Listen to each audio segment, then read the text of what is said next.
वहीं आनंद शर्मा ने भाजपा के हमलों का जवाब दिया है, उसके लिए मोर्चा खोल दिया है। अमित शाह और योगी आदित्यनाथ पर उन्होंने हमला बोला। साथ ही उन्होंने कहा कि योग करवाएं लेकिन इतिहास का शीर्षासन ना करवाएं। हिमाचल में बदलाव तय है, कांग्रेस की सरकार बनेगी।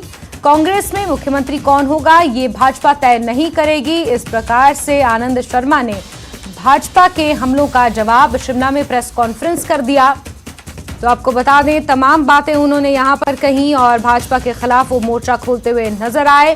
साथ ही उन्होंने अपने हमले में ये कहा कि अमित शाह और योगी आदित्यनाथ योग करवाएं लेकिन इतिहास का शीर्षासन ना करवाएं। हिमाचल में बदलाव तय है, कांग्रेस की सरकार बनेगी, ऐसा आनंद शर्मा ने दावा किया। साथ ही कहा कि कांग्रेस में मुख्यमंत्री कौन होगा ये भाजपा तय नहीं करेगी।